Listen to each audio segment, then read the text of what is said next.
In this video, we will examine the value solar production adds to homeownership. In our previous video, Massive Tesla Glass Solar Roof Transformation, which can be found on the SunlightRights YouTube channel, we documented Mr. Michael Anderson's roof installation. Now that the roof has had time to generate power, we will use it as a case study when compared to the average home.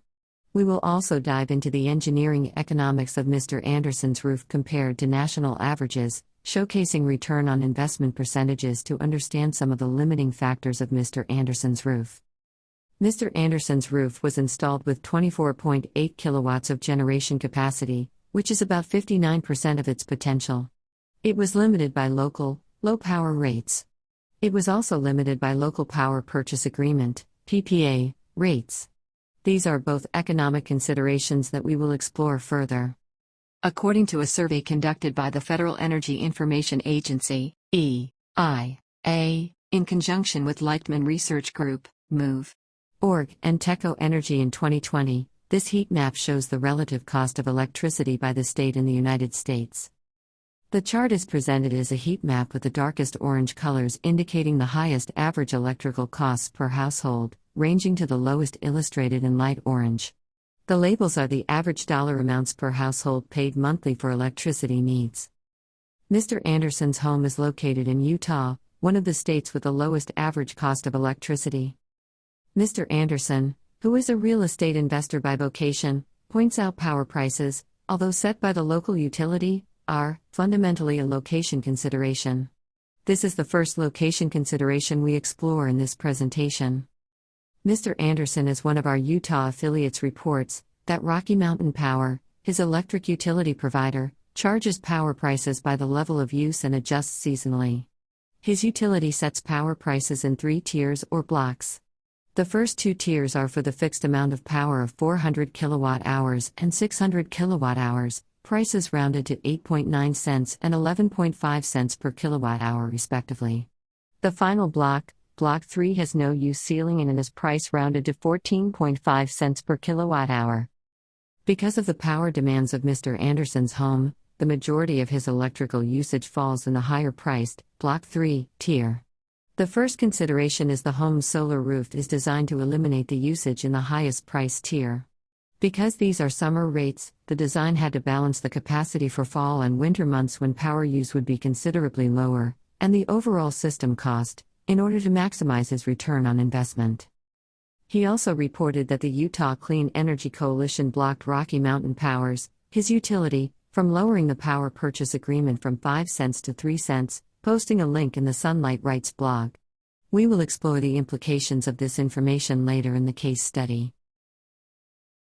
We now examine the second factor of solar production location considerations. This map was sourced from the EIA, Solar Explained, report. This heat map shows U.S. average annual solar radiation in kilowatt-hours per square meter, per day for direct normal irradiance, used by concentrating flat-plate solar energy collectors. The availability and intensity of solar radiation on the Earth's surface vary according to the time of day and geographical location. In general, the intensity of solar radiation, insolation, at any location is greatest when the sun is at its highest apparent position in the sky on clear, cloudless days. Also, insolation is affected by the solar panel's orientation to the sun's apogee and path. Mr. Anderson's home is in an area of relatively good insolation.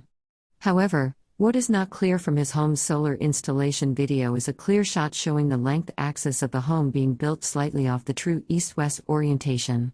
This means the southern-facing roof surfaces are slightly off the sun's apogee, not allowing for full exposure to the sun's daily path.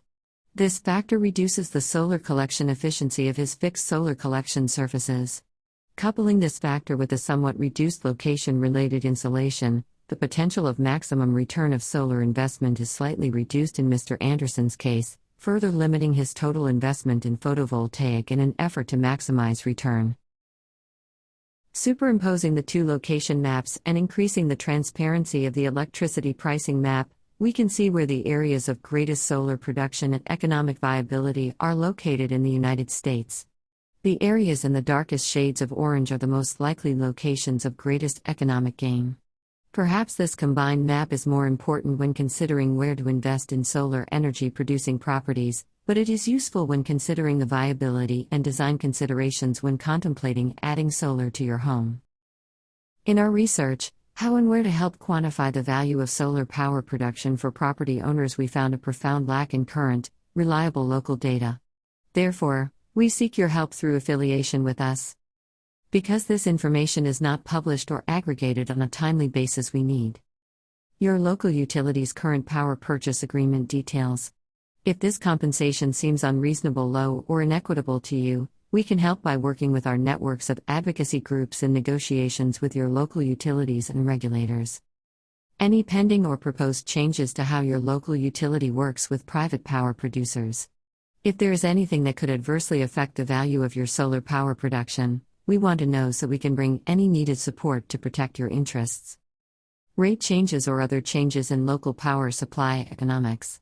Because rate changes take place often and on an irregular basis, getting timely updates from our supporters helps us build current econometric models of the retail electricity market. When comparing community power purchase agreements or net metering agreements along with other factors on a national scale, we can determine where we can best help property owners with solar power production interests. This starts with you joining us and becoming an affiliate. Because the economics of solar energy for homeowners are location-specific, we decided to include national averages to illustrate its value. We sourced this information from EIA data as reported by Statista, 2020.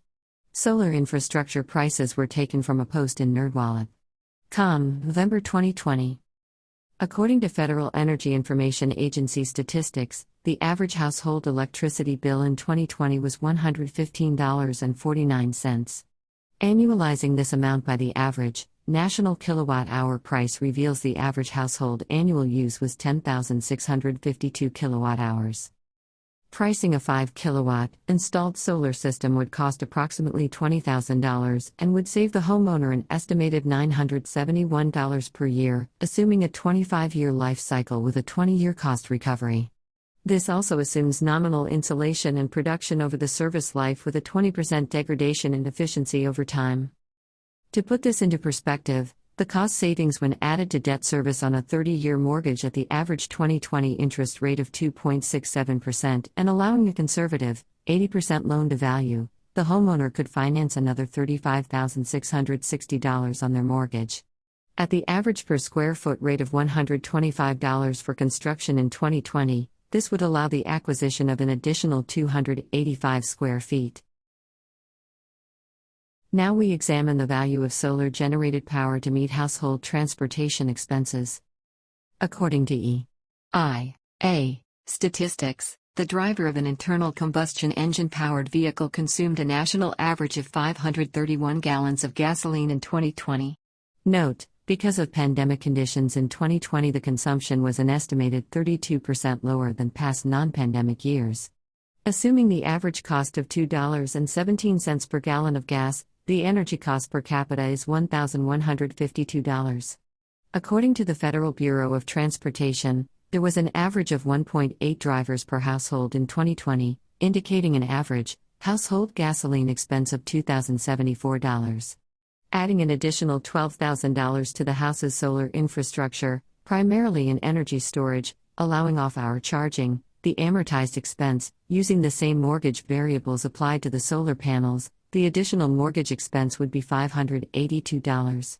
If the household drivers were driving electric vehicles instead of gasoline, the net savings would be $1,492. Using the same mortgage terms would amortize into an additional $54,804 of debt, giving the homebuyer an additional 342 square feet at $125 per square foot, providing a major offset in the cost of switching to an electric vehicle. The average U.S. cost to charge an EV at a public charger is 13.3 cents per kWh. Source: Admins.com, Fuel Economy, the true cost of powering an electric car. Tesla supercharging station pricing is comparable to Level 3 chargers on average at 26 cents per kWh. Source: Myev.com, what it costs to charge an electric vehicle. Unfortunately, While level 3 is the fastest way to charge an EV, it's also the costliest. The most convenient and cost-effective way to charge an EV is at night, utilizing stored, solar-produced energy. This provides an 82.7% cost savings over level 3 charging, and in Mr. Anderson's case a 70% savings over, at home, summer rate level 3, grid rate charging. In Mr. Anderson's case study, we calculate batteries cost $1,340 per kWh with an inverter. The additional cost to solar-generated power over the service life of the batteries would be 1.5 cents calculated at 50% operational capacity over 20 years. Solar plus battery equals 4.55 cents, battery lifespan based on the article in SunlightRights.com. In this case study we take the estimated cost of all solar components, including battery storage of the Tesla roof installation of $53,000. Applying the service life and capacity cost over time to charge the household 2 EVs. The return on investment would be 47.8% when compared to the cost of exclusive charging of the vehicles at a level 3 charger. If we apply the same time, value calculation to the cost of charging the 2 EV vehicles at home but using power from the grid, at the home's level 3, summer rate versus using stored solar-generated energy from the home's rooftop photovoltaic capacity, the return on investment would be 25.6%. If we calculate the weighted average of the 3 block-related price per kilowatt-hour reported by Mr. Anderson, we get an average summertime rate of 13.8 cents per kWh. Comparing this to the cost of his solar energy-related investment, calculated over its service life, of 4.5 cents per kWh, we get an overall cost reduction of 67.39%. This percentage reduction assumes that the home solar system meets 100% of the home's electricity needs. However, the system was designed to meet the EV charging needs and approximately 70% of the home's electrical needs based on the relatively low cost of power from the utility company. This would lower the actual estimated cost reduction as a percentage. Based on these factors, the estimated return on investment for power used in the home's domestic consumption provides a 10.2% return on investment. The final factor to consider is the ability of the system to provide passive income by selling excess power back to the utility company. This is referred to as net metering, and although allowed in Mr. Anderson's state, the utility only pays 5 cents per kilowatt-hour. With the overall cost of generated and stored energy from the home system at 4.5 cents per kWh, the return is too low to consider further investment in additional capacity.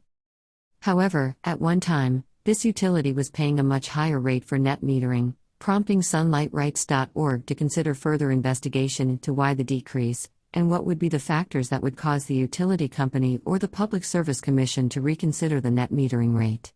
If you are an affiliate located in the Rocky Mountain Power Service area, we will keep you informed as we engage in this process. Summing up the Anderson case study, we look at the overall economic impact. The energy cost saving switching from fossil fuel to EV transportation works out to approximately 52%.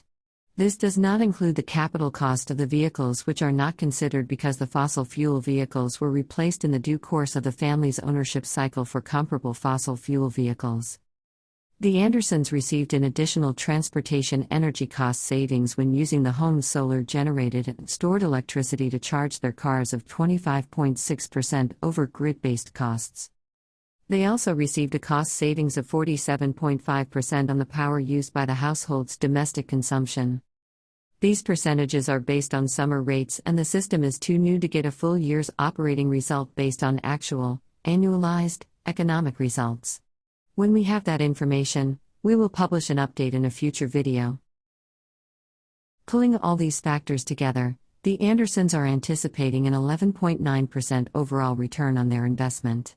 Mr. Anderson, who derives his livelihood through real estate investment, feels that the investment constitutes a great rate of return and points out that the rate of return does not include factoring in the home's appreciated value since adding solar.